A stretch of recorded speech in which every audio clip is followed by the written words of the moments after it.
For the past 2 weeks, the Trump administration has been slammed for its supposedly tepid response to anti-Semitic attacks on cemeteries and threats to Jewish community centers. Trump himself was smashed over and over for suggesting that the threats might be coming from left-wing provocateurs attempting to cast a shadow on his administration. He was widely mocked for such an assertion. Pretty much everyone on the left assumed that the JCC threats had to be coming from Trump supporters, including The Intercept, a left-wing publication that headlined just 2 days ago, "Trump can't accept his allies are targeting Jews, so he blames his opponents." It now turns out that the culprit, at one point, worked for The Intercept.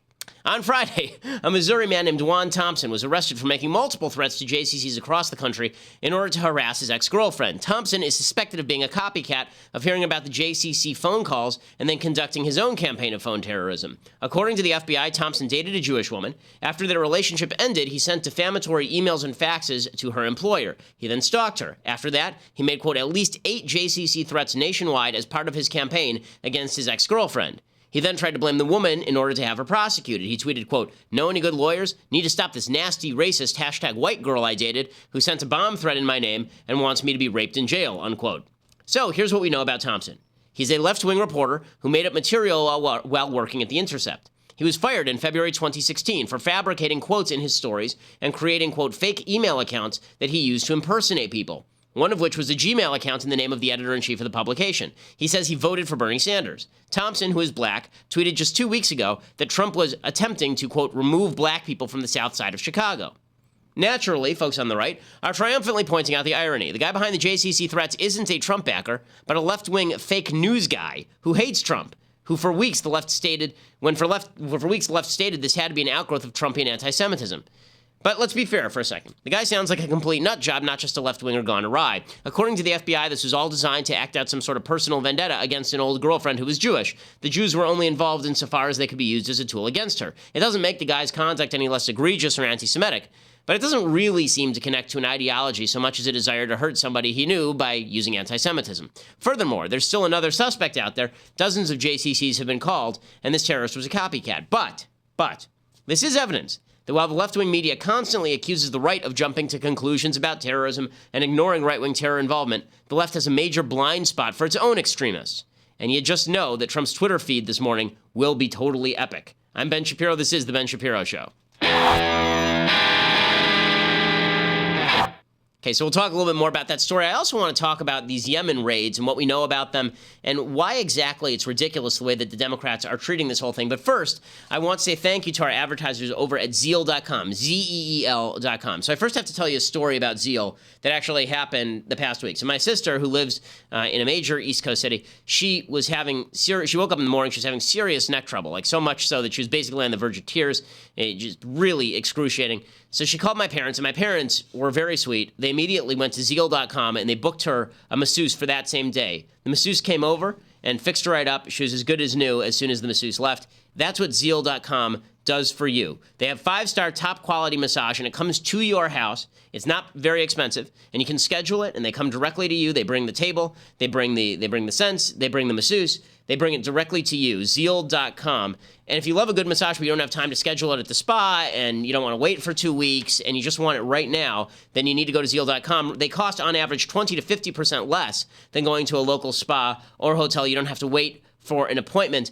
And you schedule, you book, the payment is fast and easy. Even the tip is included in the payment. My mother-in-law has stolen my Zeal.com massage. My sister has had one, and they both just rave about it. They say it's fantastic. Right now, you get $25 off your first massage if you use promo code BEN at checkout. It's Zeal, Zeel.com. Make sure to add promo code at the end and use that checkout code BEN. That makes sure that they know that we sent you. And also, you get that $25 off your massage, Zeal.com. Or you can go to the iPhone or Android app and get a special offer when you try Zeal today. Enter promo code BEN at checkout. Get that $25 off your first in-home on-demand massage. They have 8,000 licensed massage therapists all across the country, and they bring the comfort to you. It's an amazing service. I highly recommend it. So does my sister. So does my mother-in-law. Zeal.com, promo code BEN. Okay, so I want to start off today talking a little bit about the fact that the Democrats have gone crazy over this Yemen raid. So a lot of their upset over what happened the other night with Donald Trump and his speech to a joint session of Congress was that moment with Carrie Owens, who's the wife of the Karen Owens, the wife of Ryan Owens, who's the Navy SEAL who was killed in this Yemen raid. And the left has been saying that it's just terrible. Donald Trump used her. He brought her out there and he used her. And I got a bunch of questions about this. People who were saying that it's just ridiculous he did use her, or is it bad that he used her? Here's my view of politicians, just to be clear about this, my view of politicians using victims to promote their political agenda. It's bad. I don't like it. I don't know that's what Trump was doing with Karen Owens. If he was doing it in order to get the Yemen issue off the table, yeah, that's kind of yucky. At the same time, what it really was him honoring a vet. And if the issue was we need to draw closer to our vets, then I'm all for it. So it's not quite the same thing as bringing out the victim of gun violence issue like Piers Morgan did in order to claim that everyone who disagrees with you on gun violence is some sort of evil person who wants people to get shot. It's more, here's the widow of a hero, let's pay her tribute. That's not the same thing in my mind whatsoever. But I want to talk about the Democrats' reaction to the Yemen raid because it really is telling. So here's what you need to know about the Yemen raid. Let's go through what actually happened. We haven't talked at length about this, so I want to lay out the timeline. This is according to the Washington Post. So on November 7th of last year, CENTCOM, U.S. Central Command, told the Pentagon about a plan to raid al-Qaeda in Yemen. The Defense Department approved the plan December 19th while Obama was still president, and the Obama administration apparently took a look at it. Then, once Trump was president, he was briefed, and Defense Secretary Mattis recommended support for the raid. Trump was briefed a bunch of times. He finally authorized the raid January 26th or 27th. On January 28th, the raid happened. Apparently, it went wrong. Al-Qaeda apparently knew the Americans were coming and attacked from a building upon which American forces had to call in an airstrike. So they were using the building as a front, basically hiding behind women and children, because that's what terrorists do. And we called in an airstrike, took out the building, and it killed a bunch of civilians. When our soldiers were in trouble, we also tried to send in an MV-22 Osprey aircraft, which is like a $75 million aircraft, and it ended up crashing, and we had to destroy the aircraft so the enemy didn't get a hold of it. The Washington Post reported that 14 militants were killed. Terrorists were killed, as were Owens and numerous civilians. The dead included the 8-year-old daughter of Anwar al-Awlaki, who is the cleric that we droned under President Obama a few years ago. Several female terrorists ran to planned fighting positions, opened fire on the SEALs, according to U.S. military officials. Trump was in the White House during the raid, and he was tweeting during the raid. So what's the great objection over this whole thing? What is the grand objection? So there are two objections. One is there's an objection saying that Trump never should have greenlit the raid, that it was a risky raid. He did it in order to show that he was macho. I haven't really seen the evidence of that. Mattis approved it. It seems to me that if Mattis approves it, it's totally fair for Trump to rely on the judgment of a guy who should know much better than he should, General Mattis, who has been doing this sort of stuff his entire life. And then there is the second problem. And this is where the left says, this mission was a disaster and it was a giant failure. This is the part I object to. So I guess the idea here is that if Trump could have just droned the site a la Obama and not risked American lives, that would have been better. And that would have been better if, specifically because no intelligence was found. So there's now controversy over whether we found usable, verifiable intel at this place or not. So apparently the SEALs went in, they grabbed hard drives, they grabbed laptops, they grabbed cell phones, and there's now an argument from leakers versus the administration. The administration says there's intel that we can use, and the leakers say there is no intel that we can use. But here's my question. Why should that matter? How are the SEALs supposed to know what intel is? How's the Defense Department supposed to know what intel is on the phones or the computer? They don't have the phone or the computer. If they could have hacked them, they would have hacked them, right? So they collected the materials, and somebody died in the line of duty. I don't understand why if the mission went bad, that is somehow a referendum on the president. And I don't like this in general. I really don't like this in general, because the idea seems to be that if somebody is part of a mission that fails, somehow their life was wasted, or somehow that's the fault of the president that the mission failed. That's a pretty dangerous standard. And to be fair, I think President Trump, when he was just Donald Trump, he promulgated this. He's the sort of fellow who ripped the Bush administration and sort of implied that we had wasted thousands of lives in Iraq, which is really gross, because here's the truth. In a war on terror, in any war, there will be missions that are successful and there will be missions that are unsuccessful. You're not of more value because you were part of a mission that was unsuccessful than if you were part of a mission that was successful. If you died at the first Battle of Bull Run as a Union soldier, that didn't make your life any less valuable than if you died as a Union soldier at the second Battle of Bull Run, which the Union won. It's silly to try and say that if a mission goes bad or a battle goes bad, the people who are in the bad mission are somehow less valuable, or they wasted their lives, or the botch was definitely the fault of the President of the United States, as though every mission is going to be successful. War isn't science, and not every operation is going to go as planned. Now, a lot of people on the left are saying, well, Trump isn't getting the sort of flack over the Yemen raid that Obama got over Benghazi. Right, and he shouldn't, because those are two completely different things. Okay, and I'll tell you why. There were a lot of military missions under Obama that went wrong. There were missions where SEALs got killed. And you really didn't hear the American people or the people on the right making too big an issue of it, because we understand in a war there are going to be some missions that go wrong, that are badly planned, badly coordinated, or where the crap just hits the fan. But that's not what happened in Benghazi. In Benghazi, it wasn't a mission. Benghazi was an ambassador sitting there requesting help for months and months and months, didn't get it, and then things went bad. That's not the same thing as a military mission where we don't have all the information. They had every bit of information. It wasn't a military attack. It wasn't an attack intended to go after the bad guys. It was literally a guy sitting in an office in Benghazi, and he was attacked by a bunch of terrorists. And the Obama administration should have known that that was going to happen and done something to protect him or withdraw him ASAP. That's their fault. So equating Benghazi with the Yemen raid is really illogical and quite foolish, but it just demonstrates the extent to which the left is going to go in order to push this agenda. And it's really, I think, incredible the extent to which they'll go in order to push their agenda. The latest example of this is the attempt to go after Jeff Sessions. So as I said yesterday, I talked about the Jeff Sessions issue. Attorney General Sessions has now recused himself from any investigation of Trump-Russia connections or connections between the Trump campaign and the Russians. And the Democrats are saying it's not enough for him to recuse, he should resign. So I want to go through how this broke down, because the truth is he should recuse, he should not resign. And it is very silly for the Democrats to claim this. And also, the Trump administration really has to get their comms office in order. They do need to get their communications office in order, because it just looks messy. And that feeling of chaos is not helpful. So here's how all this started. Flashback to January of this year. Al Franken, senator from Minnesota, he asks Jeff Sessions during his confirmation hearings, did you have talks with the Russians? And here's what Sessions says.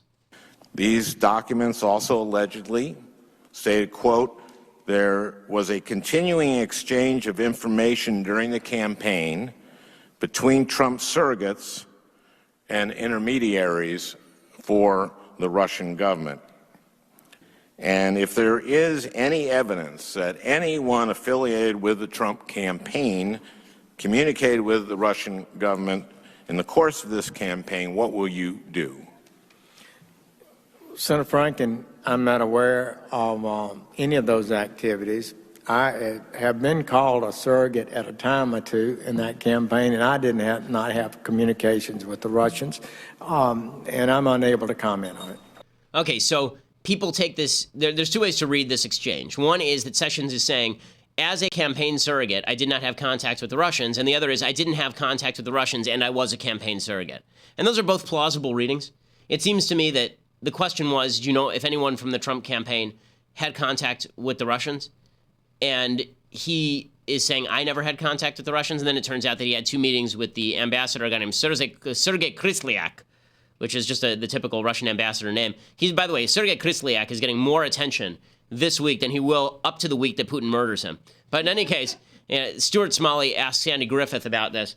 And, this becomes a big issue, because the idea now is that somehow Sessions has something to hide. Somehow he's working with the Russians to do something nefarious. Now, look, I think that is wildly exaggerated. I don't think there's a lot of evidence that Sessions was doing anything nefarious. There are lots of senators who have met, but that's not really the issue. The issue is whether he lied about it. It's whether he covered it up. Whether there was anything to cover up is another issue. But just like it seems everything in politics now boils down to, if you're not totally transparent and forthright at the very beginning, then you get smacked.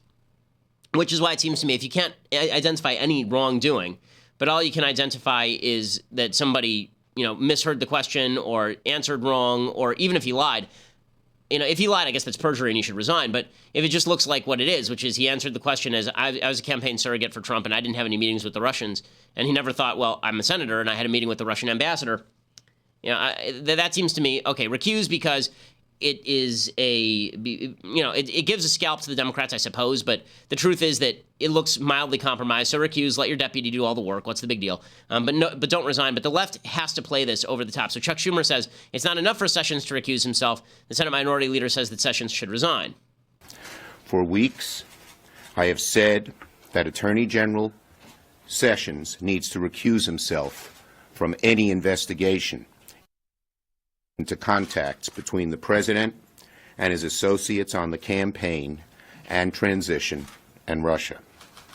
For weeks, I made clear that I believe Attorney General Sessions' close relationship with the Trump campaign requires that he recuse himself from the executive branch investigation into ties between the Trump campaign and Russia. Okay, and so this is over the top, obviously, because Democrats feel like there's blood in the water. Now, part of the problem here is how the Trump administration handled this. So what they should have said is Sessions should have answered more specifically. He didn't do anything wrong, but to avoid the appearance of impropriety, he's going to recuse himself. That's the way you handle this. Instead, what you end up with, because this is always the way it works with the Trump administration, they need to get their comm office in order. Instead, what you get is this mass confusion before Sessions recuses himself. So Trump comes out, he says we have total confidence in Sessions, and he shouldn't recuse himself. Mr. President, do you still have confidence in the Attorney General? Total. Thank you, guys. Thank you, guys. Thank you, guys. Mr. President, should Sessions recuse himself from investigations into your campaign in Russia? I don't think so at all. When did you first learn that Sessions spoke to the Russian ambassador? Did you know during the campaign? I don't think he should do that at all. When were you aware that he spoke to the Russian ambassador? I wasn't aware at all. When did Mr. you President, find do you think out? he should have spoken truthfully about whether he had spoken to the ambassador? I think he probably did. Yeah, Trump's pretty grumpy about all this, and I think he has a right to be grumpy about all this because it's really silly. It's really silly, okay? Every senator has met with Kislyak or Russian members of the administration. You know, Obama, I guess, had Kislyak into the White House like 22 times.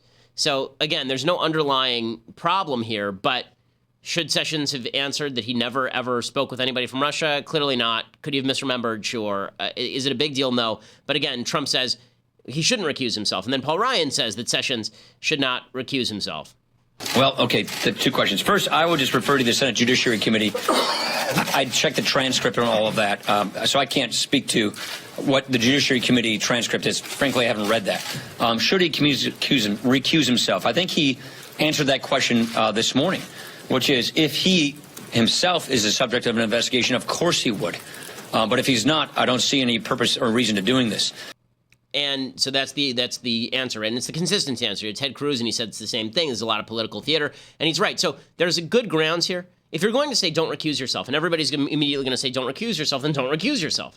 The problem is that Sessions then recused himself, which makes it look like there is something more going on. It's just stupid politics. They should have come out yesterday morning, and as a body, they should have said exactly what I said, right? They should have said he didn't do anything wrong, but he misremembered, and that gives the appearance of impropriety. He's going to recuse himself just so that everything looks perfectly clean. Now, before I go any further, I want to make you guys an offer as listeners and watchers of The Ben Shapiro Show. This is an offer that you can't get anywhere else because it is actually super duper cool. Would you like $1,500 to buy the gun of your dreams? Really, $1,500 to buy the gun of your dreams?